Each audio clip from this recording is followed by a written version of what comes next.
Good morning, friends. Happy Monday morning to you.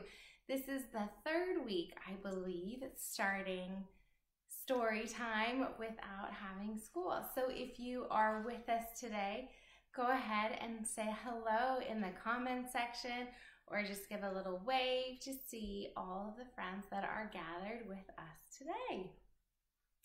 Well, it looks like we have Nolan here from Washington. Hi, Nolan. Good to see you. Hello. Good morning. I have something to tell you guys today. Well, hello, first of all, to Renzo and Fiona. And hello, Morgan. Hello, Jackson. Glad to have you with us also. Today is a really special day in my family because it's my sister's birthday today. My big sister is having a birthday today. Hello, Tylee and Kayla. Good to have you with us. So I thought that's a great idea. We should say happy birthday to a lot of friends that have birthdays in the month of March, since March is almost over. Hello, Luca and George. Good to have you with us. Hello, hello, Mason and April. I'm glad you're with us also. So I know we had some family members and some friends that had birthdays. Hello, Samuel. Good to have you back with us. If your birthday was in March, or you know of someone that has a birthday in March, don't forget to say happy birthday to them and celebrate them in some way. That's what our activity is going to be about today. But I wanted to say happy birthday to March babies. I know that includes Jolie and Hayden, and I think Mr. Mike had a birthday, and Mackenzie had a birthday, Haley had a birthday, lots of birthdays happening in March. So don't forget to say happy birthday to the people who love you and who you love. Hello, Auntie Mimi. Good to have you with us today also. Okay, it's about that time to read a story. So today's story is Somebody Loves You, Mr. Hatch. Now that we're talking about love and celebrating, so we are going to read that, but before we read, we need to get our bodies ready to listen. So, you know what to do. Big rainbow breath. Inhale up. Oh, reach to the ceiling. I hope you guys had a great, and exhale, weekend. Roll those shoulders. Let's do another big inhale together. Rainbow breath up. Did you play outside at all today? It rained a little bit here in California. And hands down. We're going to tilt our head from side to side. And down and around. To the other side. I know my kids went on a couple of bike rides. One more inhale up. And reach as far as you can. Clap your hands together at the top. And we're going to bring them slowly into our laps. Let's do one more inhale in. And exhale out. I feel more relaxed and ready to listen already. Okay, this book is titled Somebody Loves You, Mr. Hatch, and it was written by Eileen Spinelli. She is the author. Now, some of you might have heard this story before. I read it to my daughter's kindergarten class this year, and I believe I also read it in preschool to one of my kids' class too. So, oldie but a goodie.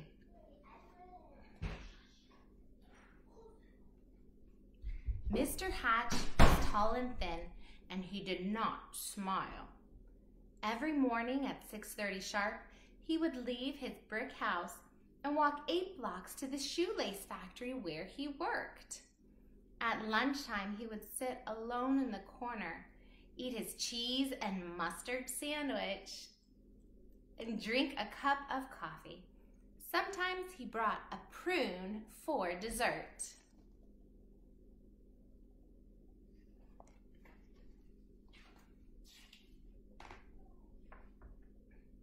After work, he would make 2 stops.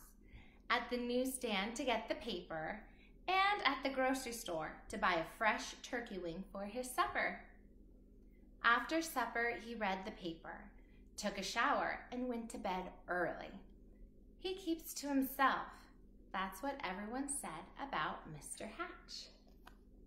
Good morning, Samantha. Good to have you with us today.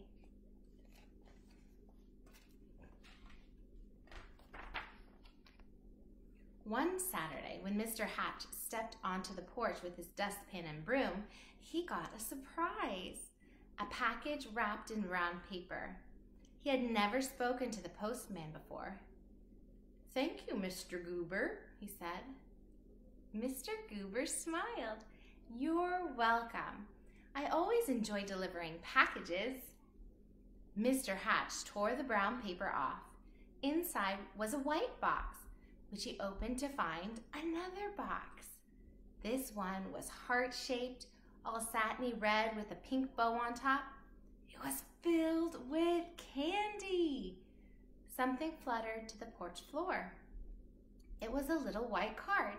He picked it up. It said, "Somebody loves you." Only then did he remember that this was Valentine's Day. You guys can pretend it's Valentine's Day.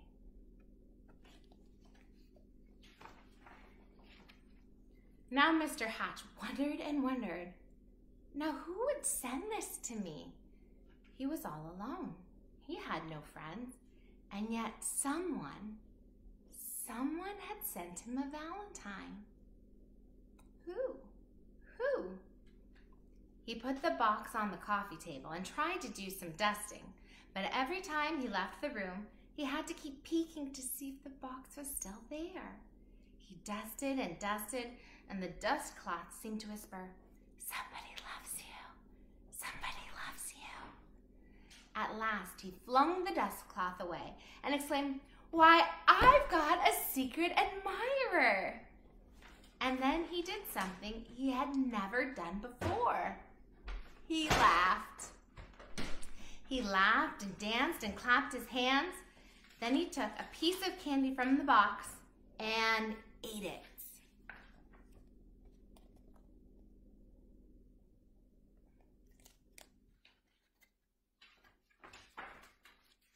Mr. Hatch changed his shirt and found some old aftershave in the bottom drawer.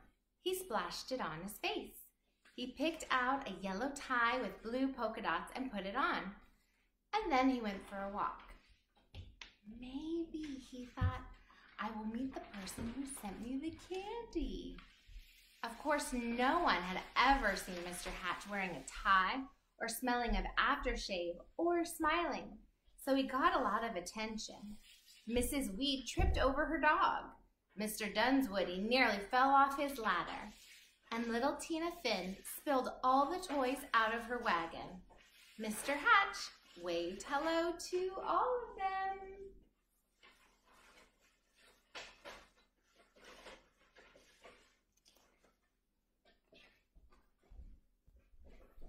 On Monday, it was back to work. At lunchtime, Mr. Hatch sat in the middle of the cafeteria. He spoke to everyone and passed out chocolates from his heart-shaped box. On the way home, as usual, he stopped at the newsstand. Mr. Smith handed him the usual paper. "I think I'll have a pack of mints," said Mr. Hatch. "Not as usual." Mr. Smith was shocked. "Was that you speaking, Mr. Hatch?"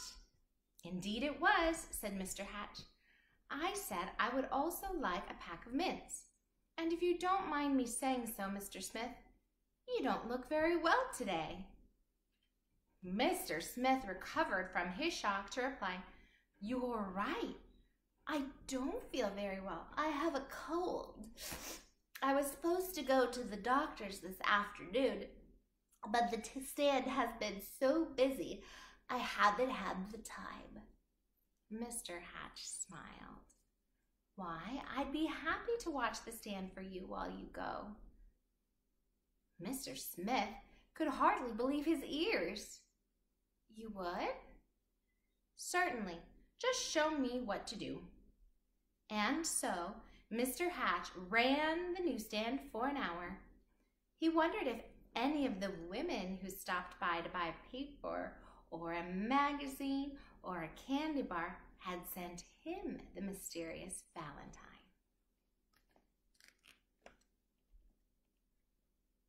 You see Mr. Hatch sharing all of his candies?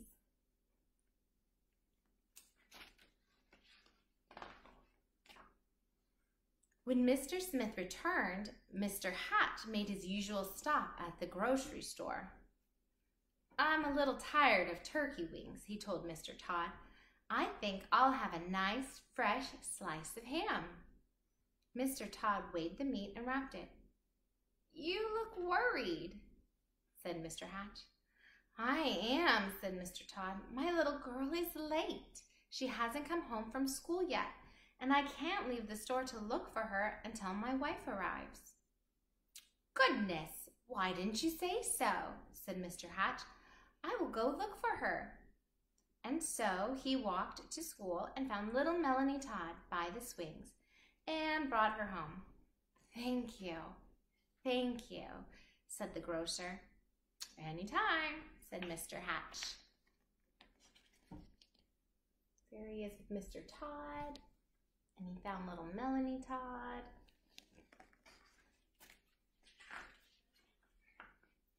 After supper, Mr. Hatch did not bother to read the paper. He decided to bake brownies instead. It would be nice to have brownies to share the next day with people at the shoelace factory. As he baked, the warm chocolate smell of brownies floated through the neighborhood. Children gathered round Mr. Hatch's house, sniffing the air. "Let me see you sniff." Brownies, so good. "Well, I suppose the factory can wait," said Mr. Hatch as he looked out the window, and he brought out 2 platefuls. "Now, what are brownies without lemonade?" he said, and he stirred up a nice cold pitcher. When the parents came to gather their children, they had some brownies too. It turned out to be a picnic in Mr. Hatch's backyard. He dusted off an old harmonica and played songs he remembered from his boyhood. Everyone danced.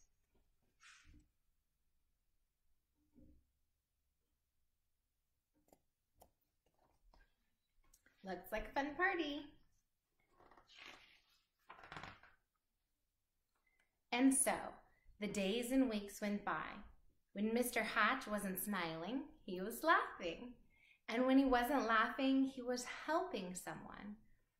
And when he wasn't helping someone, he was having a party in his yard or on his porch.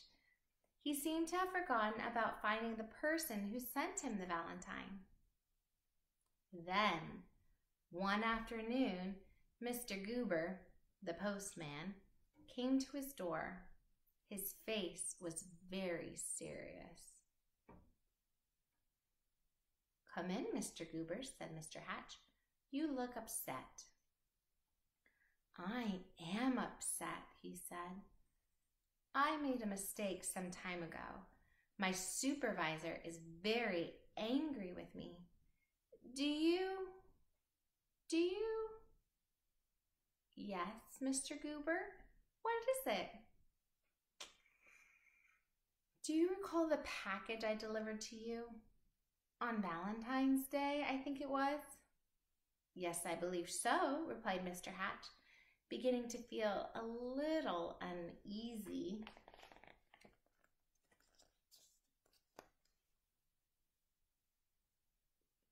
"Oh no, what's gonna happen?"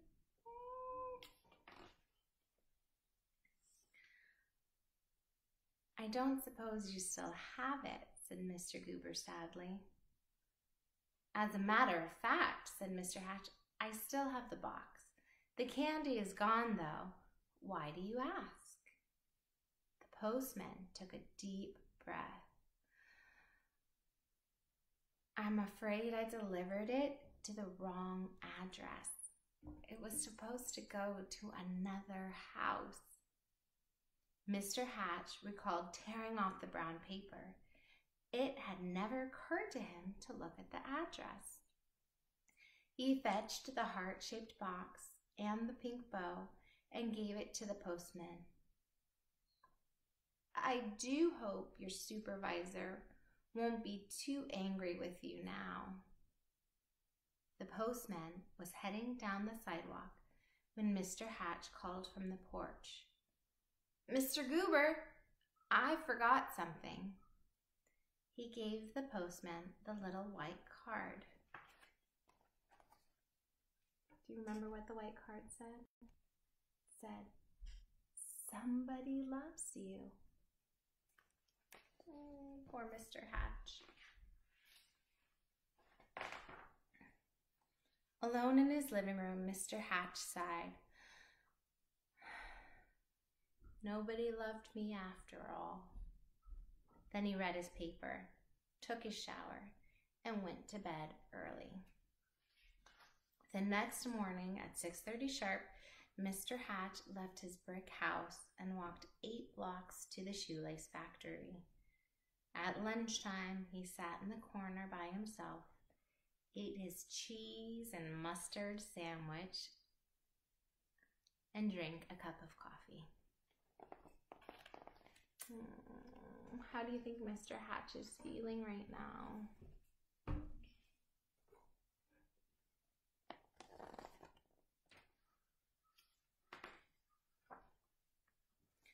After work, he stopped at the newsstand for his paper, but he did not speak to Mr. Smith. And when he ordered his turkey wing for Mr. Todd, he did not smile.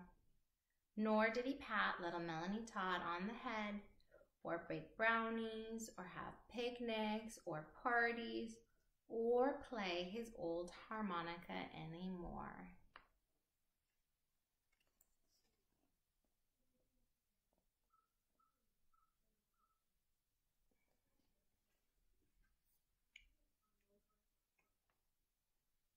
Everyone whispered, "What's wrong with Mr. Hatch?" Mr. Goober the postman told them. "We love Mr. Hatch," said Mr. and Mrs. Dunswoody. "He gave us flowers for our garden. He helped me mend our back fence." Mrs. Weed nodded.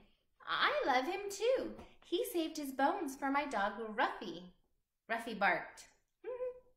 She loved Mr. Hatch too. Mr. Smith told everyone how Mr. Hatch had watched his newsstand so he could visit the doctor, and Mr. Todd told everyone how Mr. Hatch had found his little girl.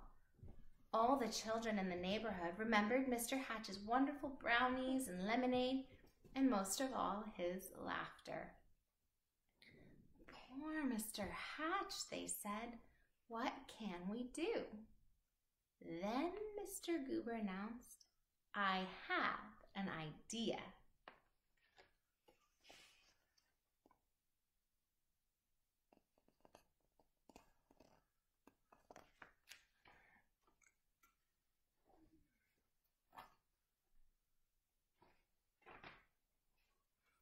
On Saturday morning, Mr. Hatch woke up to a bright and sunny day.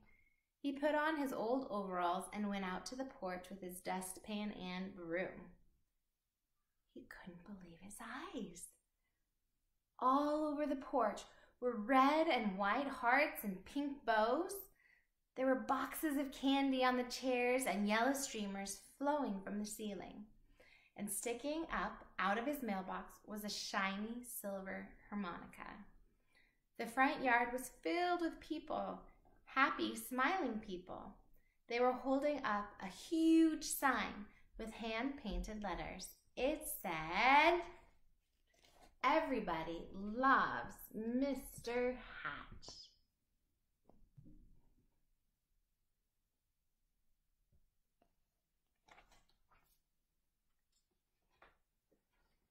Mr. Hatch dabbed a tear with his handkerchief. "I do believe," he sniffed, "somebody loves me after all." And then he smiled, and then he laughed, and then he hurried down to be with his friends. The end.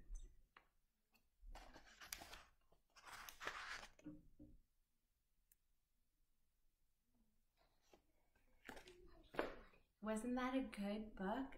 I know. Somebody loves you, Mr. Hatch. And I know that you out there have somebody that you love too. And even though it's not Valentine's Day, you can still show them how much you love them. So for today's activity, we're going to make a little note, a little Valentine heart. This activity you need, I'm using a Sharpie. You could probably use a pencil so it won't show up as much. Scissors, and I am using red paper, but you can choose any paper that you like. We are going to be writing a letter to somebody you love. And if you want, you can send it in the mailbox with the postman, like Mr. Goober. I don't know what your postman's name is. Do you know? You could ask. That would be a nice thing to do. Or you could send it over email, and that way you don't have to worry about addressing it. So I'm starting by folding my piece of paper, hamburger style, and making a little crease. And I'm going to make sure that the fold side is where I start my pencil or my pen. And we're going to make a little bump and come back down to the fold side to make a heart. So I'm trying to figure out, let's see, I wonder if I can do this upside down. Might not be the best, but that's okay, you can just try. So again, we're gonna start on the fold side. If you start on the open side, you are going to have two halves of a heart, a broken heart. Okay, so starting on the fold side, I'm going to take my pen and make a bump. There's my bump. And bring my pen back down to the fold side. Now that I have a nice little bump, it should almost look like an ice cream cone. If you were to do that, you can take your scissors, cut along the line that you drew. Now if you were to use a pencil, it's really handy because a pencil has an eraser on the other end. If you didn't like your heart, you could erase it and try again. That is okay. So after you're done cutting along the line, you open it up, you should have a heart. And on your heart today, I would like you to write a little message to somebody that you love. Maybe it's your sister who has a birthday today and lives far away. You could write it to them and send it. Or maybe it is your mom or your dad. Maybe it is a hospital worker who's working hard to keep everyone safe. There are lots of different people who you could send a little love note to. You could say something like, thank you. That's a good thing to say. You could say something like, I love you. That's a nice thing to say. You could say a compliment, which is saying something nice about them, like, I like the way you laugh. I like the way you smile. Thank you for telling jokes. They're not very funny, but they make me smile. I don't know. So your activity today is to tell somebody that you loved them. Make them a little card, like Mr. Hatch. Everybody needs to be reminded that they are loved. That's what I have for you today. And we are going to end with your 2 reminders. And I bet you know what those are. The first one is you are never alone. I know we are starting the 3rd week without seeing your friends at school or maybe at work, and that can get kind of lonely. But you're never alone. We're always here with you. And the second thing is, please, please, please remember to wash your hands and keep your distance. You are doing a great job of keeping distance physically, but don't forget also to bring yourself closer together, maybe virtually through Zoom or maybe through FaceTime or even a letter. That'd be great. All right, I will see you tomorrow at 8:30. Have a great Monday.